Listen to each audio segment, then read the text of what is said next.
3 रोज पहले की बात है। आपको याद होगा, जीपी प्लाजा की मालकिन अंजना नारायण और मासूम खान, जो उनके किराएदार थे, दुकान जहां उनकी थी वहां पर, अब दुकान वो खाली कर दिए हैं। दोनों के बीच विवाद हुआ था। विवाद थाने तक पहुंचा था, यानी पुलिस तक आया था मामला में समझौता हुआ दोनों पक्ष के बीच में। हम आप अभी तक एक पक्ष की बात को जाने हैं, सुने हैं। आज मासूम खान द्वारा प्रेस कॉन्फ्रेंस किया गया, वो मीडिया से मुखातिब हुए। हम अब दूसरे पक्ष की बात को भी जान लेते हैं, आखिर क्या है पूरा मामला। हम लोग एक पक्ष की बात को जाने। आपकी बात उस रोज भी सामने नहीं आ पाई। आखिर पहले ये बताइए कि हुआ क्या था पहले उस रोज। देखिए, चूँकि वो भी हमारी फैमिली का हिस्सा है और मैं नहीं चाहता था कि ये सब चीज़ मीडिया में जाए, क्योंकि अगर वो उनका बात आए या मेरा बात आए तो बात तो घर की ही आ रही है। उस दिन तक मैंने ये नहीं सोचा था, लेकिन लगातार 2 दिनों से मैं देख रहा हूँ कि प्रिंट मीडिया के माध्यम से या जो मोबाइल ऐप के माध्यम से होता है, लगातार जो मेरे ऊपर आरोप लग रहे हैं या जो मेरे बारे में दिखाया जा रहा है, मुझे लगा कि अब मुझे सामने आके लोगों के मुखातिब होना चाहिए और लोगों को सच बताना चाहिए। ये जिस तरह से मैंने मीडिया के माध्यम से मुझे पता चला कि मामला रेंट का था, रेंट नहीं देने पे उनके साथ मारपीट किया गया। ऐसा कोई मामला नहीं है, रेंट का तो कोई मामला ही नहीं है, क्योंकि चूँकि रेंट अप टू डेट है। आप बखूबी ये समझ सकते हैं कि रेंट के लिए कोई मकान मालिक तब किसी के यहाँ चढ़ता है जब हम 5-6 महीना से उनका रेंट ब्लॉक कर दिए हों या फिर नहीं देने का इरादा करते हों। आप ये चीज़ बखूबी देख सकते हैं कि हमने हर महीना जो है रेंट पे करने का काम किया। जो मेरे पास स्लिप है, दोनों भाइयों की तरफ से स्लिप मिलता है, ये मैंने हर महीना रेंट देने का काम किया। अगस्त महीना तक मेरा अप टू डेट है। सितंबर महीना का जो मेरा रेंट होता है वो अक्टूबर के 5 तारीख को जमा होता है, लेकिन 2-4 दिन लेट होता है। ये स्वाभाविक सी चीज़ है और 4 दिन में मुझे ऐसा नहीं लगता है कि कोई मकान मालिक चढ़ जाएगा दुकान पे कि रेंट क्यों नहीं दिया या मारपीट करने लगा। ऐसा ये बात बेबुनियाद तरीके से है। ये सिर्फ़ और सिर्फ अब वही समझ सकते हैं कि क्यों उन्होंने ऐसा किया। ये सिर्फ दुकान खाली कराने का प्रयास था, जो कि वो सफल हो गया और मैंने भी उसको स्वीकार कर लिया कि ठीक है, जब मामला बन नहीं रहा है या फिर मनमुटाव हो गया है तो वो खाली कर देते हैं। अफसोस इस बात का है कि तरीका गलत था, जिसमें हमारी भी छवि खराब हुई है और उनकी भी छवि खराब हुई है। दुकान आपको मिला किस साल में था और किस तरह तय हुआ था? क्या मुकर्रर हुई थी राशि और किस तरह आप उसे किए थे, उनको दिए थे? कब दुकान मिला था? देखिए, 2018 में ये दुकान मुझे मिला था और ये दुकान मुझे 2 भाइयों ने एग्रीमेंट किया था, श्री पूर्णेंदु नारायण जी और श्री अमलेंदु नारायण जी। दोनों के बीच की एग्रीमेंट हुई थी हमारे साथ और कानूनी तौर पे 11 महीने का ही एग्रीमेंट होता है, लेकिन एक व्यवहारिक तौर पे भी बात बोला जाता है कि आप रहिए, आपको कौन निकालेगा। तो ये एग्रीमेंट उन दोनों ने किया था। 6 लाख पगड़ी तय हुई थी, मैंने 5 लाख रुपया ही दिया था और दोनों के बीच 2.5 लाख रुपया जमा था। अब मुझे लगातार ये बात एक पार्टी के तरफ से बोला जा रहा था कि आप खाली कीजिए, खाली कीजिए। मैंने हर बार बोला कि मैंने इतना सबसे पहले लगाया है, साजो सामान में लगाया है, सीसी लिया है, लोन है, पार्टी का है, आखिर में मुझे किस बिना पे निकाला जा रहा है? और निकालना भी है तो दोनों भाई की सहमत हो तब मैं निकल जाऊंगा आराम से। मैंने बोला मेरा 5 लाख कौन देगा? तो ये कहते थे कि 2.5 लाख मैं दूंगा। और दूसरा, जब मैं जाता था अमलेंदु नारायण जी के पास कि दुकान खाली कराने की बात चल रही है, तो वो हमेशा कहते थे कि मुझे तुमसे कोई गिला शिकवा नहीं है, मैं नहीं खाली कराना चाहता और मैं 2.5 लाख दूंगा भी नहीं तुमको। तुम रेंट दे रहे हो समय पे तो मैं क्यों निकालूंगा? इस 2 भाइयों के विवाद के बीच में मुझे जो पिसना था मैं पिस गया और नतीजा आप सबके सामने है। विवाद जो उस रोज हुआ, यानी 9 तारीख को जो विवाद हुआ, या पहले भी कुछ हुआ था या शुरुआत उसी रोज हुआ और इस तरह अंत हुआ उसका?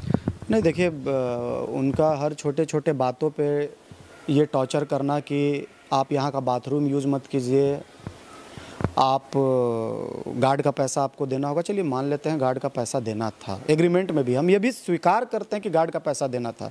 लेकिन आपके मीडिया के माध्यम से क्या ये बताइए कि अगर कोई गार्ड रखता है तो उस गार्ड से बेनिफिट होगा तभी गार्ड का पैसा दिलाएगा ना।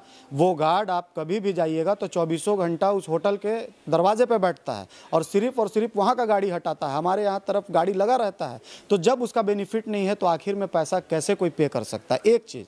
दूसरा चीज़, उस दिन क्या हुआ था, उनके आने से पहले उनका मैनेजर सारा जो डमी लगा रहता है, आप एक चीज़ जानते हैं, इंडिया में कहीं भी चले जाइए तो कपड़ा दुकान के बाहर डमी लगा रहता है, और मेरा शुरू से लगा है। वो जब्त करके होटल ले जाने जा रहा था कि ये मालकिन का आदेश है कि ये सब जाएगा। मैंने बोला देखो त्यौहार का टाइम है, 2 साल के बाद ऐसा रौनक आया है, ये सही नहीं है, अभी व्यवधान नहीं किया जाए। अब उन्होंने क्या किया क्या नहीं किया, उसके बाद मकान मालकिन जो एक पक्ष होता है वो आए डायरेक्ट, और वो अपने चैम्बर बुला सकती थी। मैं इतना रिस्पेक्ट करता हूँ उनका, उतने बड़े अंपायर के मालिक हैं, उनको तो हमें बुलाना चाहिए था। वो आए और सडन से जो बर्ताव हुआ, मैं क्या कहूँ। खैर, मुझे किसी बात का कोई अफसोस नहीं है, मैं आज भी उनका दिल से इज्जत करता हूँ, और अगर मेरे से गलती हुई है, आप कह रहे हैं कि हम दिल से उनकी इज्जत करते हैं, लेकिन बात जो सामने आई उस रोज जो मामला सामने आया थाना में, सीधे रूप में यह कहा गया, उनके द्वारा भी आरोप आपके ऊपर लगाया गया कि आपने उनके साथ मारपीट की, एक महिला के साथ मारपीट की। देखिए, इतना संस्कार तो मेरे अंदर है कि आप 3-4 पॉइंट में मैं इसको बस समझा देता हूँ। इतना संस्कार मेरे अंदर है कि एक महिला पे हाथ नहीं छोड़ना चाहिए। और बात जब लड़ाई तक पहुँची तो उनके हस्बैंड भी वहाँ पे थे, उनके बेटा भी थे। अगर हमें लड़ाई करना होता तो हम डायरेक्ट जेल से लड़ाई करते, एक चीज़। और दूसरा चीज़, एक बात आप बताइए, आपके माध्यम से हम आपसे पूछना चाह रहे हैं कि अगर हमारा बुरा बर्ताव होता तो वहाँ 25 दुकानदार थे, एक दुकानदार भी क्यों हमारे ऊपर अटैक नहीं किया, पहला चीज़। और दूसरा चीज़, अगर हमने उनको एक हाथ भी मारा होता, जाने अनजाने में अगर थोड़ा बहुत लग गया होगा, मैं उसके लिए नहीं कह रहा हूँ, अगर मेरा इंटेंशन मारने का होता, तो जीपी प्लाजा गढ़वा का वो स्पॉट है जहाँ 6 बजे इतनी भीड़ होती है, अगर एक थाप भी हम मारते तो हमारे ऊपर कितने थाप गिरते, ये बात आप अंदाज़ा लगा सकते हैं। तो ऐसे मेरी तरफ से कोई इंटेंशन नहीं है। फिर भी अगर वो कह रही हैं तो मैं मान लेता हूँ कि गलती हुई होगी, और मैं आपके माध्यम से माफ़ी मांगता हूं उनसे। आप अपने जगह खुश रहें, हम अपने जगह खुश हैं। मेरी दिल में उतना ही आपके लिए इज्जत है।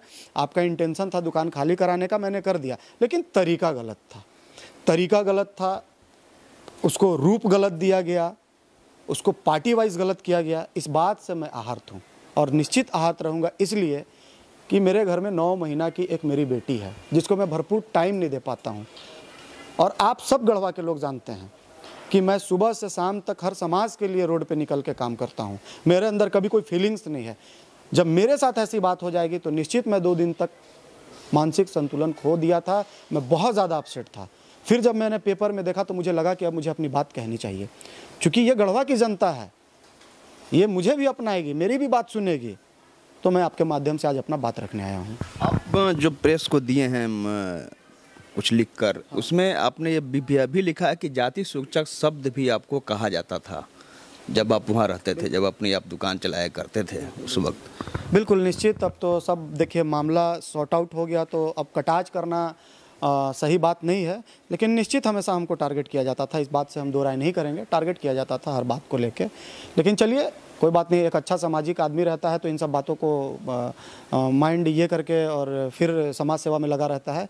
चूँकि ये सब बातों का मेरे ऊपर कोई फ़र्क नहीं पड़ने वाला है, ना तो मैं इन सब चीज़ों से घबराऊंगा, न मैं अपना समाज सेवा का क्षेत्र छोड़ूंगा। निश्चित मेरे माननीय मंत्री श्री मिथिलेश कुमार ठाकुर जी जो हर समुदाय को लेकर चलते हैं, जिनसे मैंने सामाजिक काम करना सीखा है, सामाजिक काम करना सीखा, जो हर समुदाय को लेकर चलते हैं, निश्चित मेरा हौसला यही है कि मैं इनसे घबराया नहीं हूँ। मैं आगे बढ़ूँगा, आगे बढ़ूँगा। अगर कुछ गढ़वा के लोग इन सब चीज़ों से मेरे से दिल दुखाए हैं, निश्चित मैं उनका दिल जीतने का काम करूँगा। मैं हमेशा अच्छा काम करूँगा, अपने आप मैं निखर के सामने आऊँगा। बहुत बहुत धन्यवाद मासूम जी। तो आपने सुना कि इनका साफ तौर पर कहना है कि उस रोज़ के बारे में, जिस रोज़ झगड़ा हुआ था, जिस रोज़ कुछ बातें हुई थी, जो बात मामला थाना तक पहुंचा था, बाद में मामला देर रात सुलझा, लेकिन उस रोज़ के बारे में जो बात कही गई कि मेरे द्वारा यानी मासूम खान के द्वारा अंजना नारायण पर हाथ चलाया गया है, एक महिला को पीटा गया है, इस आरोप से यह बात हमने भी पूछा कि आप कहते हैं कि आप महिला की इज्जत करते हैं, लेकिन आपके ऊपर सीधे रूप में आरोप लगाया गया कि आपके द्वारा मारपीट की गई एक महिला के साथ, जिसके बारे में उनके द्वारा इनकार किया गया सीधे तौर पे कि नहीं, ऐसी बात नहीं है, हमने मारपीट नहीं किया है किसी महिला के साथ। हाँ, अनजाने में अगर गलती हुई होगी हमसे तो ये क्षमा मांग रहे हैं। साथ ही इनका कहना है कि कई तरह से हमें टॉर्चर पूर्व से ही किया जाता था, लेकिन अब सारा मामला सुलझ चुका है। अब जो हम समाज हित में काम किया करते हैं वह अनवरत करते रहेंगे, और जो लोग मेरे किसी स्वभाव के कारण अगर आहत हुए हैं तो मैं उनका भी दिल जीतूंगा, और समाज हित में जो काम मैं वर्षों से करते आ रहा हूं वह आगे भी हमारा काम अनवरत जारी रहेगा। कैमरामैन मनीष के साथ आशुतोष रंजन, बिंदास न्यूज, गढ़वा।